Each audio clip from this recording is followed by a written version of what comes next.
Welcome to QA focus. ഇന്ന് നമ്മൾ electro magnetic ഇൻഡക്ഷനകത്തെ ഇമ്പോർട്ടൻ്റ് ആയിട്ടുള്ള ഷോർട്ട് ക്വസ്റ്റ്യൻസ് ആണ് നോക്കുന്നത്.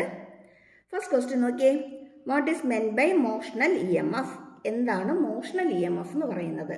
ഒരു കണ്ടക്ടർ മാഗ്നറ്റിക് ഫീൽഡിൽ മൂവ് ചെയ്യുമ്പം അതിനകത്ത് ഇൻഡ്യൂസ് ചെയ്യുന്ന EMFനെയാണ് മോഷണൽ EMF എന്ന് പറയുന്നത്. എന്താ motional EMF? It is the EMF induced in a conductor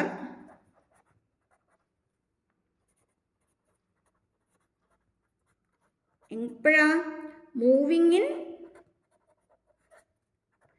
magnetic field. Moving in magnetic field. It is the EMF induced in a conductor moving in magnetic field. Okay, നമുക്ക് നോക്കാം. ഒരു conductor magnetic ഫീൽഡിൽ v വെലോസിറ്റിയിൽ move ചെയ്തുകൊണ്ടിരിക്കുകയാണ്. ഇതിനകത്ത് നിറച്ചെന്തുണ്ടാവും? Electrons ഉണ്ടാവും. അങ്ങനെയാണെങ്കിൽ ഉറപ്പായിട്ടും അവിടെ ഒരു ഫോഴ്സ് ആക്ട് ചെയ്യുന്നുണ്ടാവുമല്ലോ. ആ ഫോഴ്സ് ആരാ? ലോറൻസ് ഫോഴ്സ് QVB അല്ലേ? When A charge Q moves with velocity v in magnetic field, the force acting on the charge is QVB. ഇവിടെ ഇലക്ട്രോൺ ആണെന്ന് മാത്രം, EVB അല്ലെങ്കിൽ QVB. ഓക്കെ, ഈ ഫോഴ്സ് കാരണം ഇതിനകത്തുള്ള ഇലക്ട്രോൺസ് എല്ലാം കൂടി ഒരു എൻഡിലേക്ക് ഇങ്ങ് ഫ്ലോ ചെയ്ത് പോരും.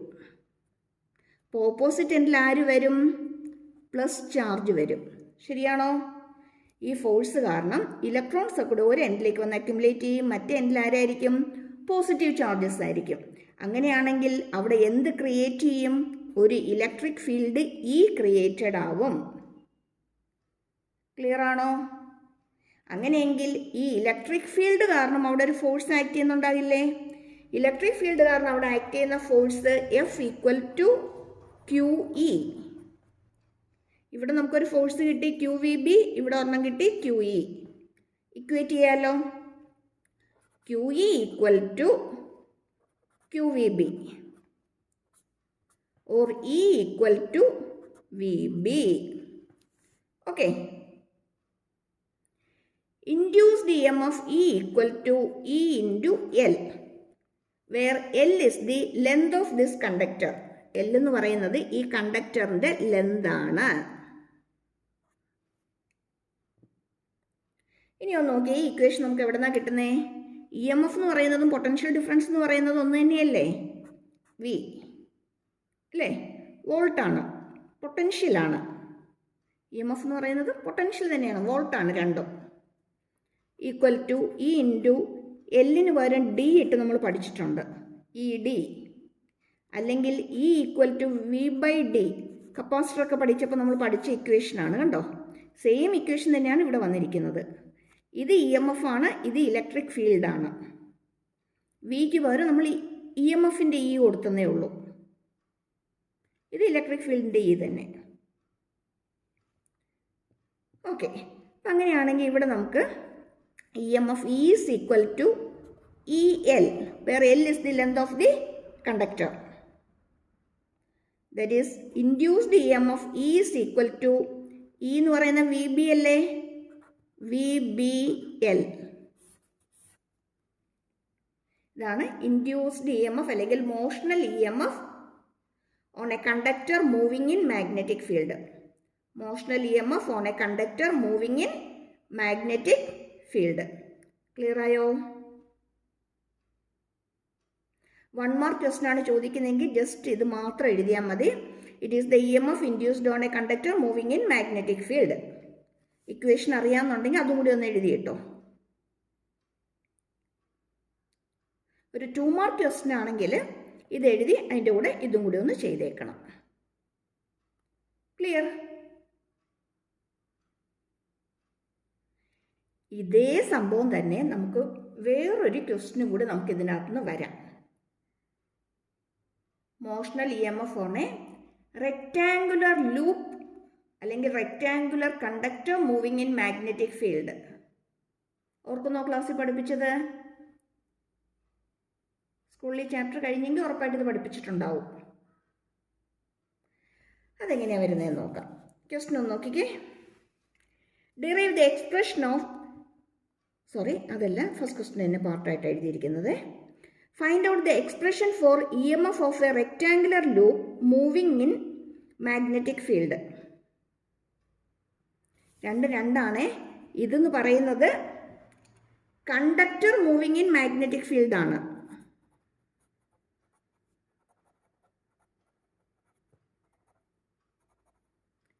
അതിൻ്റെ ഡെറിവേഷനാണ് ഇത്. അടുത്ത നമുക്ക് ചോദിച്ചിരിക്കുന്നത് ഒരു റെക്റ്റാങ്കുലർ ലൂപ്പാണ് മൂവ് ചെയ്യുന്നതെങ്കിൽ എങ്ങനെയെന്നാണ്. നമ്മളൊരു റെക്റ്റാങ്കുലർ ലൂപ്പ് എടുത്തു, ഒരു മാഗ്നറ്റിക് ഫീൽഡിലാണ് ഇരിക്കുന്നത്. ഇതിൻ്റെ ഒരു എൻഡ് മൂവ് ചെയ്യാൻ പറ്റുന്നതാണ്. അതിന് PQ എന്നുള്ള പേര് കൊടുത്തു. ഇതൊരു V വെലോസിറ്റിയിൽ മൂവ് ചെയ്യുന്നുണ്ട്. അകത്തോട്ട് പുറത്തോട്ട് നമുക്ക് മൂവ് ചെയ്യിക്കാം. അപ്പോൾ ഏതെങ്കിലും ഒരു ഡയറക്ഷൻ നമുക്കിപ്പം കൺസിഡർ ചെയ്യാം. ഈ സൈഡ് L, ഈ സൈഡ് X. PQRS. ഓക്കെ, പേര് കൊടുത്തേക്കാം. PQRS. ക്ലിയർ ആയോ? ഒരു റെക്റ്റാങ്കുലർ ലൂപ്പ്, അതിൻ്റെ ഒരു സൈഡ് PQ. ഇത് നമുക്ക് മൂവ് ചെയ്യാൻ പറ്റുന്നതാണ്. അകത്തോട്ടോ പുറത്തോട്ടോ മൂവ് ചെയ്യിക്കാം. വെലോസിറ്റി V ആണ്. ഈ സൈഡ് L ആണ്, ഇത് X ആണ്. മൊത്തത്തിൽ നമ്മളൊരു പേര് കൊടുത്തു, PQRS. മാഗ്നറ്റിക് ഫീൽഡ് B ആണ്. ഓക്കെ, അങ്ങനെയാണെങ്കിൽ ഇതിനകത്ത് ഫ്ലക്സ് എന്തായിരിക്കും? മാഗ്നറ്റിക് ഫീൽഡ് കാരണം ആക്ട് ചെയ്യുന്ന ഫ്ലക്സ് എന്തായിരിക്കും? B × A അല്ലേ? ഓർക്കുന്നില്ലേ ഇക്വേഷൻ? BDS ഓർക്കുന്നില്ലേ? അത് തന്നെ, B × A. പക്ഷേ ഈ A എന്ന് പറയുന്നത് ഈ ലൂപ്പിൻ്റെ ഏരിയ അല്ലേ? LX, L × X. അങ്ങനെയാണെങ്കിൽ ഇതിനെ നമുക്ക് BLX എന്ന് എഴുതാം. ഇൻഡ്യൂസ്ഡ് EMF കാണാൻ എന്ത് ചെയ്യണം? d/dt ഓഫ് φ അല്ലേ? d/dt ഓഫ് φ ആണ്. That equal to d/dt of ആരാ? BLX ആണ്. ഇവിടെ അപ്ലൈ ചെയ്തിരിക്കുന്ന മാഗ്നറ്റിക് ഫീൽഡ് B കോൺസ്റ്റൻ്റ് ആണ്. ഈ സൈഡ് L കോൺസ്റ്റൻ്റ് ആണ്. ആരെ വേരി ചെയ്യുന്നുള്ളൂ? X വേരി ചെയ്യും. കാരണം ഈ PQ എന്ന് പറയുന്ന ഫ്രെയിം ഉള്ളിലോട്ടും പുറത്തോട്ടും മാറുന്നതനുസരിച്ച് ആര് വേരി ചെയ്യും? ഈ X വേരി ചെയ്യും. അപ്പോൾ നമുക്ക് ആരെ ഡിഫറൻഷ്യേറ്റ് ചെയ്യാം? Xൻ്റെ ഡെറിവേറ്റീവ് വേണമെങ്കിൽ നമുക്ക് എടുക്കാം. അപ്പോൾ E ഈക്വൽ ടു എന്തായിട്ട് മാറി? BL constant dx/dt. dx/dt എവിടെ കണ്ടാലും നമുക്ക് ഫിസിക്സിനകത്ത് ആരാ? വെലോസിറ്റി ആണ് അല്ലേ? dx/dt is velocity. That is BLV. കണ്ടോ? ഇനി ബിക്കും മാഗ്നറ്റിക് ഫീൽഡിനും വെലോസിറ്റിക്കും ഇടയ്ക്ക് വരുന്ന ആംഗിൾ തീറ്റയാണെങ്കിൽ, if theta is the angle between magnetic field and velocity, theta is the angle between magnetic field and velocity, motional EMF is equal to BLV sine theta. കഴിഞ്ഞു. കണ്ടോ? ഇത് രണ്ടും മോഷണൽ EMF ആണ്. ഇതാരാണ്? Conductor moving in magnetic field ആണ്. ഇതാരാ? Rectangular ലൂപ്പാണ്. എക്സാമിന് മോഷണൽ EMF എന്താണെന്ന് 1 മാർക്ക് ക്വസ്റ്റൻ ആണ് ചോദിക്കുന്നതെങ്കിൽ ഇത് മാത്രം എഴുതിയാൽ മതി. അതിൻ്റെ കൂടെ കണ്ടക്ടറിൻ്റെ ഫൈൻഡ് ഔട്ട് ചെയ്യാൻ ചോദിച്ചിട്ടുണ്ടെങ്കിൽ ഇതും കൂടി എഴുതണം. റെക്റ്റാങ്കുലർ ലൂപ്പാണ് ചോദിച്ചിരിക്കുന്നതെങ്കിൽ ഇത് എഴുതണം. ഇനി മോഷണൽ EMF വെറുതെ ഒരു 2 മാർക്ക് ക്വസ്റ്റൻ ആണ് ചോദിച്ചിരിക്കുന്നതെങ്കിൽ ഇതെഴുതിയിട്ട് അതിൻ്റെ കൂടെ ഇതും കൂടി എഴുതിയേക്കണം. കാര്യം ക്ലിയർ ആയോ? ഓക്കെ, അപ്പോൾ ഒരു ക്വസ്റ്റനിൽ നമ്മൾ 3 കാര്യങ്ങൾ പഠിച്ചു അല്ലേ? അടുത്ത ക്വസ്റ്റ്യൻ നോക്കിയേ. Derive the expression of self inductance of iron cored solenoid of relative permeability μr. എന്ത് ഫൈൻഡ് ഔട്ട് ചെയ്യാനാ? സെൽഫ് ഇൻഡക്റ്റൻസ് ആണ് സോൾനോയിഡിൻ്റെ. പക്ഷെ ഒരു കണ്ടീഷനുണ്ട്. ആരാണ്? എയർ കോർഡ് അല്ല, അയൺ കോർഡിൻ്റെ ഫൈൻഡ് ഔട്ട് ചെയ്യാനാണ്. എന്ത് ഈ അയൺ കോർഡ് എന്നൊക്കെ വെച്ചാൽ നമുക്ക് നോക്കാം.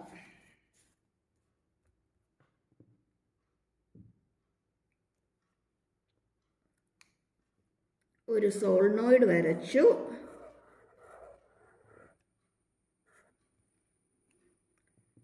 ഇതിനകത്ത് പ്രത്യേകിച്ച് ഒന്നുമില്ലെങ്കിൽ അത് എയർ കോർഡാണ്. എയർ ആണ് കോറായിട്ട് വരുന്നത്, ഇതിനകത്ത് വരുന്നത് എയർ ആണ്. അങ്ങനെയെങ്കിൽ അതിൻ്റെ പെർമിയബിലിറ്റി μ0 ആയിരിക്കും. ക്ലിയർ ആണോ? ഇതിനകത്തുകൂടി ഫ്ലോ ചെയ്യുന്ന കറണ്ട് I ആണ്. Total number of turns N ആണ്. ഇതിൻ്റെ ലെന്ത് L ആണ്. ഇതിൻ്റെ ഏരിയ ഓഫ് ക്രോസ് സെക്ഷൻ എന്ന് പറയുന്നത് A ആണ്. Area of cross section A ആണ്. അത്രയും കാര്യങ്ങൾ ക്ലിയർ ആയോ?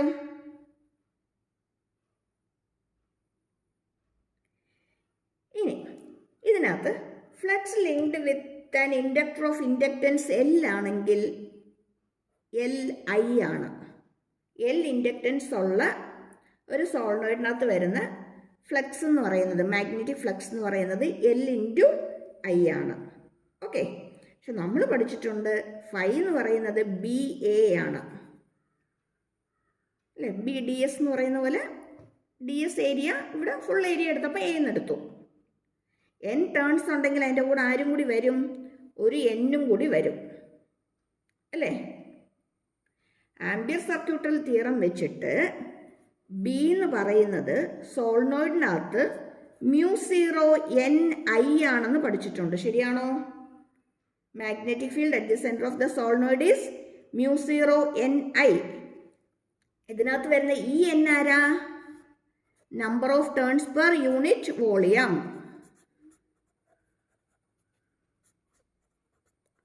നമ്പർ ഓഫ് ടേൺസ് പെർ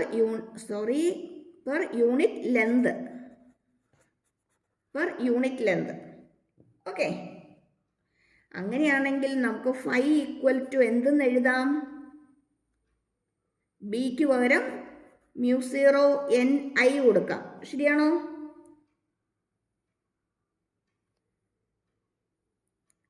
ആരുണ്ട്? ഒരു എയും ഒരു എന്നും ഉണ്ട്. ഓക്കെ. ഇനി ഈ N എന്ന് പറയുന്നത് number of turns per unit length ആണ്. That means N is equal to capital N/L. Okay. ഇവിടെ ആര് വരും? μ0 N/L IAN. ഓക്കെ. അതായത് phi is equal to μ0 N × N². I ഉണ്ട്, A ഉണ്ട്, ബൈ ആരുണ്ട്? L ഉണ്ട്. എന്ത് കിട്ടി?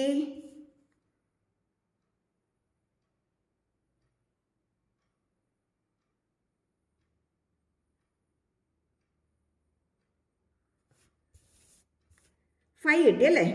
Magnetic flux linked with solenoid കിട്ടി. ശരിയാണോ? ഇനി ഇവിടെ നമ്മൾ ഓൾറെഡി എഴുതി വെച്ചിട്ടുണ്ട്. Magnetic flux linked with solenoid എന്ന് പറയുന്നത് Li ആണ്. ഇവിടെ നമുക്ക് എന്ത് കിട്ടി? ഫൈ എന്ന് പറയുന്നത് μ0 N² IA/L ആണെന്ന് കിട്ടി. ഓക്കെ. ഇത് രണ്ടും കൂടി നമുക്കൊന്ന് ഇക്വേറ്റ് ചെയ്യാം. Li is equal to μ0 N² IA/L. രണ്ടിടത്തെ I അങ്ങ് ക്യാൻസൽ ചെയ്ത് കളയാം. ബാക്കി നമുക്ക് എന്ത് കിട്ടും? L equal to μ0 N² A/L. Clear? ഇവിടെ μ0 എന്ന് പറയുന്നത് ഇവിടെ പ്രത്യേകിച്ച് ഒന്നുമില്ല, എയർ ആണ് ഇവിടെ കോറായിട്ട് എടുത്തിരിക്കുന്നതെങ്കിൽ പെർമിയബിലിറ്റി μ0 ആണ്. അപ്പോൾ ഇവിടെ നമുക്ക് കിട്ടുന്നത് ആരുടെ സെൽഫ് ഇൻഡക്റ്റൻസ് ആണ്? സെൽഫ് ഇൻഡക്റ്റൻസ് ഓഫ്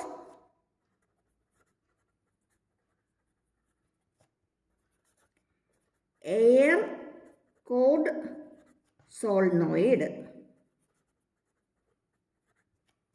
ക്ലിയർ ആയോ? Self inductance of air cored solenoid ആണ് നമുക്കിവിടെ കിട്ടിയിരിക്കുന്നത്. ക്ലിയർ? ഇവിടെ ഇനി എയർ കോഡ് സോളിനോയിഡ് അല്ലെന്ന് വിചാരിച്ചോളൂ. എയർ കോഡായിട്ടുള്ള സോളിനോയിഡ് അല്ല. നമുക്കിവിടെ ക്വസ്റ്റിനകത്ത് ചോദിച്ചിരിക്കുന്നത് അയൺ കോർഡ് സോളിനോയിഡിൻ്റെ എന്താണെന്നാണ് ചോദിച്ചിരിക്കുന്നത്. അയൺ കോർഡ് സോളിനോയിഡ് എന്ന് പറയുമ്പം ഈ സോളിനോയിഡിൻ്റെ സെൻറ്ററിൽ ആരെ വെച്ചിട്ടുണ്ട്? ഒരു അയൺ കോറിനെ വെച്ചിട്ടുണ്ട്. അതിൻ്റെ റിലേറ്റീവ് പെർമിയബിലിറ്റി എന്ന് പറയുന്നത് μr ആണ്. അങ്ങനെയാണെങ്കിൽ അതിൻ്റെ സെൽഫ് ഇൻഡക്റ്റൻസ് എന്തായിരിക്കും? L equal to μ0 μr n square A by L ആയിരിക്കും.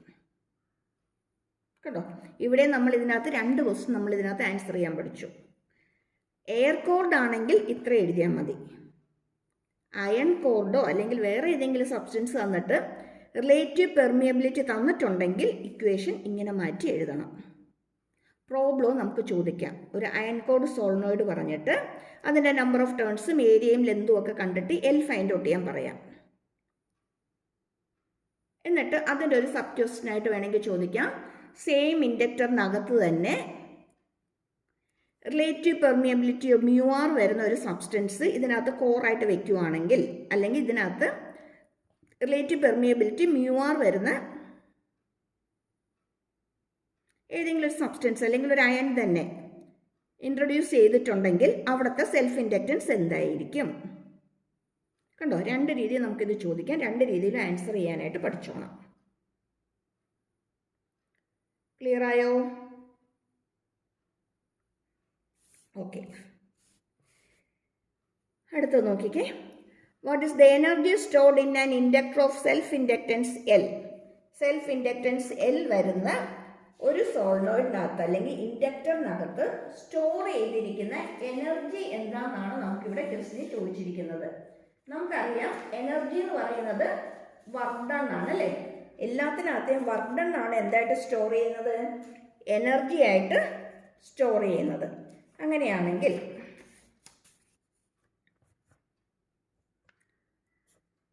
ഒരു ഇൻഡക്ടർ എടുത്തു. ഇൻഡക്ടർ ഒരു ബാറ്ററി ആയിട്ട് അല്ലെങ്കിൽ സെല്ലുമായിട്ട് കണക്ട് ചെയ്തിട്ടുണ്ട്. ഒരു കീ ഉണ്ട്.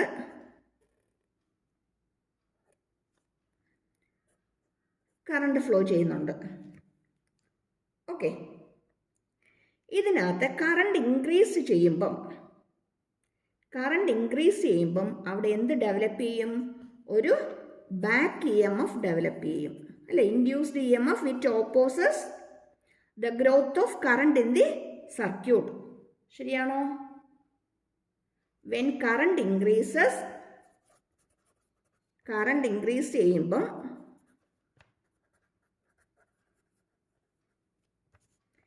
a back EMF is developed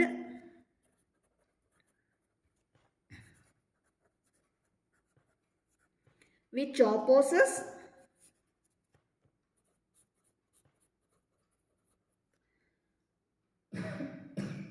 increase of current in the inductor അല്ലെങ്കിൽ സോളിനോയിഡ്, അല്ലെങ്കിൽ എന്ന് പറയാം growth of current in the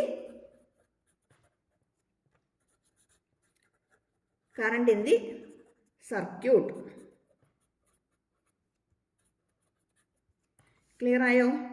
ഇവിടെ നമ്മൾ ഇൻക്രീസ് ഓഫ് കറണ്ട് എന്ന് എഴുതിയാൽ മതി കേട്ടോ. ഇൻക്രീസ് ഓഫ് കറണ്ട് ഓർത്തിരിക്കാൻ പാടാണെങ്കിൽ, അല്ലെങ്കിൽ എന്താ ഗ്രോത്ത് ഓഫ് കറണ്ട് അല്ലേ? Growth or decay of current, അതാണ് നമ്മൾ സാധാരണ യൂസ് ചെയ്യുന്ന വേർഡ്. ഇൻക്രീസ് ഓഫ് കറണ്ടിന് പറയുന്ന ഗ്രോത്ത് ഓഫ് കറണ്ടും ഡിക്രീസ് ഓഫ് കറണ്ടിന് പറയുന്നത് ഡീക്കേ ഓഫ് കറണ്ടും എന്നാണ്. ഓക്കെ, ഏതെങ്കിലും ഒരു വേർഡ് ഓർത്തിരുന്നാൽ മതി. ഓക്കെ ആണോ? അപ്പോൾ ഈ ബാക്ക് EMF കാരണം സർക്യൂട്ടിനകത്തോട്ട് നമുക്ക് കറണ്ടിനെ ഫ്ലോ ചെയ്യിക്കാൻ പറ്റത്തില്ല. നമ്മൾ കറണ്ട് അങ്ങോട്ട് ഫ്ലോ ചെയ്യാൻ നോക്കുമ്പോഴത്തേക്ക് അവിടെ നിന്ന് ആര് വരുന്നുണ്ട്? ബാക്ക് EMF വരുന്നുണ്ട്. അതിങ്ങനെ ഓപ്പോസ് ചെയ്തുകൊണ്ടേ ഇരിക്കുകയാണ്. അപ്പോൾ നമുക്ക് അങ്ങോട്ട് കറണ്ട് ഫ്ലോ ചെയ്യിക്കണമെങ്കിൽ എന്ത് ചെയ്യേണ്ടി വരും?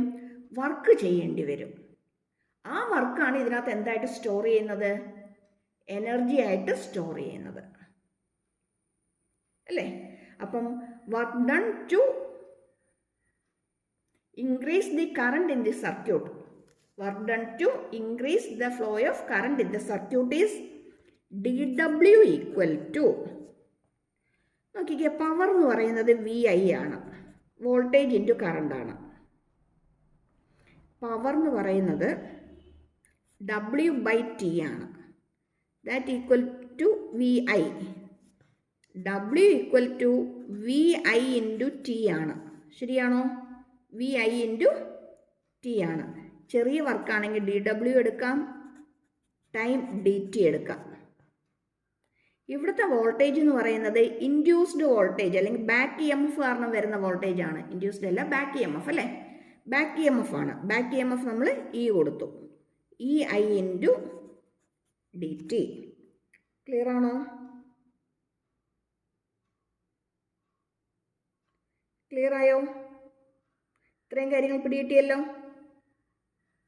അങ്ങനെയാണെങ്കിൽ ഇവിടെ DWന് വരെ നമുക്ക് ആരെ കൊടുക്കാം? EI ഇൻറ്റു DT എന്ന് കൊടുക്കാം. ശരിയാണോ?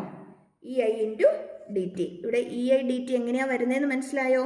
എക്സാമിന് ഇത് ഇത്ര എഴുതണമെന്നില്ല, നേരിട്ട് ഈ ഇക്വേഷൻ എഴുതിയിട്ട് ബാക്കി അങ്ങ് എഴുതാവുന്നതേ ഉള്ളൂ. ഇനി ഇതെങ്ങനെയാണ് കിട്ടുന്നതെന്ന് അറിയണമെന്നുണ്ടെങ്കിൽ ഇതിങ്ങനെയാണ് കേട്ടോ. എക്സാമിന് ഇതും കൂടി ആഡ് ചെയ്ത് എഴുതുമ്പോൾ ചിലപ്പോൾ ലെന്തി ആയി പോവും. അത്ര എഴുതി ടൈം വേസ്റ്റ് ചെയ്യണമെന്നില്ല. എങ്ങനെയാണ് കിട്ടുന്നതെന്ന് മനസ്സിലാക്കാൻ വേണ്ടിയിട്ട് പറഞ്ഞേ ഉള്ളൂ. ഓക്കെ, ഇനി ഈ സ്റ്റെപ്സും കൂടി എഴുതിയാലാണ് എക്സാമിന് സ്പീഡിൽ എഴുതാൻ പറ്റുന്നതെന്നുള്ളവർ ഇതും കൂടി എഴുതിക്കോ കേട്ടോ. എഴുതിയെന്ന് വെച്ച് കുഴപ്പമൊന്നുമില്ലേ. ചിലർക്ക് ഇത് ഒത്തിരി ലെന്തി ആവും, ക്വസ്റ്റൻ ഒത്തിരി നീണ്ടു പോകുന്നതായിട്ട് തോന്നും, ആൻസർ ചെയ്യുമ്പോഴേ ഒത്തിരി അങ്ങ് നീണ്ടു പോകുന്നതായിട്ട് തോന്നും. അപ്പം അങ്ങനെയുള്ളവർ നേരിട്ട് ഇത് എഴുതിയിട്ട് ഇങ്ങനെ പോന്നു. ഇനി കുറച്ചും കൂടി കോൺസെപ്റ്റ് മനസ്സിലാക്കി പഠിച്ച് അതനുസരിച്ച് എഴുതുന്നവരാണെങ്കിൽ ചിലപ്പോൾ ഇതും കൂടി എഴുതിയാലേ എഴുതാൻ കിട്ടത്തുള്ളൂ. ഓക്കെ, തിരിച്ചു പോരാം. ഇവിടെ ഇനി E എന്ന് പറയുന്നത് ഇൻഡ്യൂസ്ഡ് EMF എന്ന് പറയുന്നത് ഇൻഡക്ടറിൽ ആരാണ്? LI ആണ് അല്ലേ? ഇൻഡക്ടറിനകത്ത് E എന്ന് പറയുന്നത് I5 ആണ്. ഓക്കെ, 5 ആണ് LI അല്ലേ? EMF എന്ന് പറയുന്നത് d∅dt ആണ്. That equal to d/dt of LI. L constant ആണ്, di/dt ആണ് അല്ലേ? ഇതും മനസ്സിലാക്കാൻ പറഞ്ഞു എന്നേ ഉള്ളൂ. ഇവിടെ നമുക്ക് നേരിട്ട് എന്ത് എഴുതാം? di/dt എന്ന് എഴുതാം. പിടികിട്ടിയോ? ഈ ക്യൂർ എന്തെഴുതാം? L into di/dt. എങ്ങനെയാണ് വരുന്നതെന്ന് പിടികിട്ടിയില്ലേ? 5LI ആണ്. E എന്ന് പറയുന്നത് d∅dt ആണ്. L ഇൻറ്റു di/dt വരും. L ഇൻറ്റു di/dt കൊടുത്തു. അവിടെ ആരുണ്ട്? ഒരു I ഉണ്ട്, ഒരു DT ഉണ്ട്. DTയും DTയും ക്യാൻസലായി പോവും. ബാക്കി എന്ത് കിട്ടും? LI ഇൻറ്റു DI എന്ന് കിട്ടും. ഇതാണ് വർക്ക് DW. ആകെ എന്ത് മാത്രം എഴുതിയാൽ മതി? When the current increases, a back EMF is developed which opposes the growth of current in the circuit. അപ്പോൾ നമ്മൾ എന്ത് ചെയ്യേണ്ടി വരും? Work done to increase the current in the circuit is dW equal to EI into dt. ഇവിടുത്തെ E എന്ന് പറയുന്നത് L into di/dt ആണ്. dt cancel ആകും. ബാക്കി എന്ത് കിട്ടും? LI ഇൻറ്റു DI എന്ന് കിട്ടും. ഇനി സിമ്പിളാണ്. ടോട്ടൽ വർക്ക് എന്ന് പറയുന്നത് ഇതിനെ ഇൻ്റഗ്രേറ്റ് ചെയ്യുക അല്ലേ? Integral dW equal to integral LI into DI. Integrate ചെയ്താൽ ടോട്ടൽ വർക്ക് W കിട്ടും. ഇവിടെ ആരാ കോൺസ്റ്റൻറ്റ്? L കോൺസ്റ്റൻ്റ് ആണ്. ബാക്കി ആരെ ഇൻ്റഗ്രേറ്റ് ചെയ്യണം? I ഇൻറ്റു DI ഇൻ്റഗ്രേറ്റ് ചെയ്യണം. That equal to L into I integrate ചെയ്താൽ എന്ത് കിട്ടും? പവർ ഒന്ന് കൂട്ടുക, അതുകൊണ്ട് തന്നെ ഡിവൈഡ് ചെയ്യുക അല്ലേ? I²/2 that equal to half LI². ഇതാരാ? വർക്കാണ്. ഈ വർക്ക് എന്തായിട്ട് സ്റ്റോർ ചെയ്യും? Stored as potential energy. അല്ലെങ്കിൽ എന്തെഴുതാം? U equal to half LI². Okay ആണോ? U equal to half LI². 2 mark സേഫാണ്. ഇത്രയും പഠിച്ചാൽ മാത്രം മതി. ഇതെഴുതണ്ട, ഇതെഴുതണ്ട. എഴുതണം എന്നുള്ളവർക്ക് എഴുതാം. ഇല്ലെങ്കിൽ ഇത്രയും മാത്രം എഴുതുക. 2 മാർക്ക് നമ്മുടെ കയ്യിലിരിക്കും. ഓക്കെ, അപ്പോൾ ഇത് ഇത്രയും പഠിച്ചല്ലോ അല്ലേ? ഒരു 4 ക്വസ്റ്റ്യൻ നമ്മൾ കവർ ചെയ്തു. എനർജി സ്റ്റോർഡ് ഫൈൻഡ് ഔട്ട് ചെയ്തു. പിന്നെ എന്ത് ചെയ്തു? 5 ക്വസ്റ്റ്യൻ, 5-6 ക്വസ്റ്റ്യൻ അല്ലേ? ഇവിടെ നമ്മൾ ചെയ്തത് എനർജി സ്റ്റോർഡ് ഫൈൻഡ് ഔട്ട് ചെയ്തു. ഇവിടെ നമ്മൾ സെൽഫ് ഇൻഡക്റ്റൻസ് 2 പഠിച്ചു. ഏതൊക്കെ പഠിച്ചു? എയർ കോർഡ് ആണെങ്കിൽ, പ്രത്യേകിച്ച് സോൾഡറിനകത്ത് ഒന്നും വെച്ചിട്ടില്ലെങ്കിൽ അവിടെ എയർ ആണ്, എങ്ങനെ ഫൈൻഡ് ഔട്ട് ചെയ്യണമെന്ന് കിട്ടി. എന്തെങ്കിലും ഒരു സബ്സ്റ്റൻസ് വെച്ചിട്ടുണ്ട്, റിലേറ്റീവ് പെർമിയബിലിറ്റി μr ഉള്ള ഒരു സബ്സ്റ്റൻസ് വെച്ചിട്ടുണ്ടെങ്കിൽ അതെങ്ങനെ ചെയ്യണമെന്നും കിട്ടി. അപ്പോൾ അവിടെ നമുക്ക് 2 ക്വസ്റ്റ്യൻ കിട്ടി. ഇതിനകത്ത് റെക്റ്റാങ്കുലർ കോയിലാണ് റെക്റ്റാങ്കുലർ ലൂപ്പാണ് നമുക്ക് ചോദിച്ചിരിക്കുന്നത്, റെക്റ്റാങ്കുലർ കണ്ടക്ടർ. ഓക്കെ, അതിൻ്റെ കൂടെ തന്നെ നമ്മൾ എന്തും കൂടി പഠിച്ചു, വെറുതെ ഒരു കണ്ടക്ടർ ആണെങ്കിൽ അല്ലേ, എക്സാമിന് വെറുതെ ഒരു കണ്ടക്ടറും ചോദിക്കില്ല, എന്തേ ചോദിക്കുകയുള്ളൂ, motional EMF on a conductor moving with velocity v in magnetic field B എന്നേ ചോദിക്കത്തുള്ളൂ അല്ലേ. ഇപ്പോൾ ഒരു കണ്ടക്ടറിൻ്റെ കേസിലാണെങ്കിൽ നമ്മൾ എങ്ങനെ എഴുതണമെന്നുള്ളതും പഠിച്ചു. ഇനി മോഷണൽ EMF എന്താണെന്നുള്ളത് ഡിഫൈൻ ചെയ്യാനും പഠിച്ചു. അപ്പോൾ ഇത്രയും ക്വസ്റ്റ്യൻസ് സെറ്റാണല്ലോ അല്ലേ, നന്നായിട്ട് പഠിച്ചിട്ടുണ്ടല്ലോ. ക്രിസ്മസ് എക്സാമിന് ടോപ്പിക്സ് കൂടുതലായിരിക്കും, കാരണം ജാനുവരി ഒക്കെ ആയി കഴിയുമ്പോഴത്തേക്കും പ്രാക്ടിക്കൽസ് എല്ലാം വൈൻഡപ്പ് ചെയ്യുന്നതിൻ്റെ തിരക്കും, സ്കൂളിൽ തന്നെ pre model exams, series model exams ഒക്കെ തുടങ്ങും. ജാനുവരി എൻഡ് ഫെബ്രുവരി ആദ്യമായിട്ട് പ്രാക്ടിക്കലിൻ്റെ മോഡലും പരിപാടികളൊക്കെ കാണും. ഉടൻ തന്നെ പ്രാക്ടിക്കൽ എക്സാംസ് കാണും. ഇതിൻ്റെ ഇടയ്ക്ക് തന്നെ നമുക്ക് തിയറിയുടെ മോഡൽ എക്സാം കാണും. ഇതെല്ലാം കൂടി അങ്ങ് കഴിയുമ്പോഴത്തേക്ക് മാർച്ചിങ് എത്തി, ബോർഡ് എക്സാം, പബ്ലിക് എക്സാം തുടങ്ങി ഇല്ലയോ. അപ്പോൾ നമുക്ക് എന്തില്ല, ഒട്ടും തന്നെ നമുക്ക് സമയമില്ല. അതുകൊണ്ട് ക്രിസ്മസ് എക്സാമിന് ടോപ്പിക്സ് കൂടുതലായിരിക്കും. ഇപ്പോഴേ നല്ല രീതിയിൽ അങ്ങ് പഠിച്ചങ്ങ് പൊയ്ക്കോണം. നമ്മുടെ CBSE സ്റ്റുഡൻസ് ആണെങ്കിലോ ഓൾറെഡി ഇപ്പം തന്നെ പോർഷൻസ് എല്ലാം ഒന്ന് വൈൻഡപ്പ് ആയിട്ടുണ്ട്. നവംബർ അല്ലേ, ഒക്ടോബർ എൻഡ് നവംബറിൽ തന്നെ എന്ത് തുടങ്ങും, മോഡൽ എക്സാംസ് തുടങ്ങും. ജാനുവരി തന്നെ പ്രാക്ടിക്കൽ എക്സാംസ് ഉണ്ട്. ഫെബ്രുവരിയിൽ തിയറി എക്സാംസിൻ്റെയൊക്കെ ഡേറ്റ് ഒക്കെ വന്നു അല്ലേ, ഏകദേശമൊക്കെ ഡേറ്റ് ഒക്കെ വന്നു. എല്ലാവരും കാര്യങ്ങളൊക്കെ ഏകദേശമൊക്കെ അറിഞ്ഞിട്ടുണ്ട്. എന്താണെങ്കിലും പോർഷൻസ് ഒക്കെ ഏകദേശം തീരാറായിട്ടുണ്ട്. ഒക്ടോബർ എൻഡ് നവംബർ ആദ്യം തുടങ്ങി തന്നെ പ്രീ മോഡൽ എക്സാംസ് അല്ലേ, മോഡൽ എക്സാംസ് തുടങ്ങും. അതുകൊണ്ട് നിങ്ങളിപ്പം പഠിക്കുന്നത്, ഞാൻ എന്നും പറയുന്നത് പോലെ, എപ്പോഴും റിമൈൻഡ് ചെയ്യുന്ന പോലെ നിങ്ങൾ പഠിക്കുന്നത് തൽക്കാലം ഇപ്പോഴത്തേക്ക് ഒരു ചാപ്റ്റർ പഠിക്കുക എന്നുള്ള ലെവലിൽ പഠിക്കരുതും. മാർച്ചിലെ എക്സാമിന് വേണ്ടി നിങ്ങൾ പഠിക്കുകയാണ്. ആ ഒരു എനർജിയും ആ ഒരു മൈൻഡും ആ ഒരു കോൺഫിഡൻസും നിങ്ങൾക്ക് ഇപ്പോഴേ വേണം. ചെറിയ ഒരു ക്വസ്റ്റ്യൻ ആൻസർ അല്ലെങ്കിൽ ഒരു 1 മാർക്ക് ക്വസ്റ്റ്യൻ വായിച്ചാൽ പോലും ജസ്റ്റ് ഈ ചാപ്റ്റർ പഠിക്കാനായിട്ട് പഠിക്കുന്നു, അല്ലെങ്കിൽ ഇപ്പം യൂണിറ്റ് ടെസ്റ്റിനായിട്ട് ക്ലാസ്സിലെ ടെസ്റ്റ് പേപ്പർ പറഞ്ഞിട്ടുണ്ട് അതിനായിട്ട് പഠിക്കുന്നു, അല്ലെങ്കിൽ ഇപ്പം മിഡ് ടേം ഉണ്ട്, അല്ലെങ്കിൽ എന്താ ഒരു യൂണിറ്റ് ടെസ്റ്റ് എന്തെങ്കിലും നടത്തുന്നുണ്ട്, അല്ലെങ്കിൽ പീരിയോഡിക് ടെസ്റ്റ് വരുന്നുണ്ട്, അല്ലെങ്കിൽ ക്രിസ്മസ് എക്സാമിന് വേണ്ടി പഠിക്കുന്നു, അല്ലെങ്കിൽ ഒരു ചെറിയൊരു മോഡൽ എക്സാം വരുന്നുണ്ട്, അല്ലെങ്കിൽ പാർട്ട് ബൈ പാർട്ടായിട്ട് മോഡൽ എക്സാം നടക്കുന്നുണ്ട്. ഇപ്പം CBSE സ്റ്റുഡൻസിന് പാർട്ട് ബൈ പാർട്ടായിട്ട് ഇപ്പം മോഡൽ തുടങ്ങും അല്ലേ, ഫസ്റ്റ് ടെക്സ്റ്റ്, സെക്കൻഡ് ടെക്സ്റ്റ്, അല്ലെങ്കിൽ ഫസ്റ്റ് പോർഷൻ, ഹാഫ് പോർഷനായിട്ടൊക്കെ മോഡൽ ഇപ്പം തന്നെ തുടങ്ങും. അപ്പം അതിനായിട്ട് പഠിക്കുന്നു. ആ ഒരു ലെവലിലല്ല മാർച്ചിൽ ഫൈനൽ എക്സാമിന്.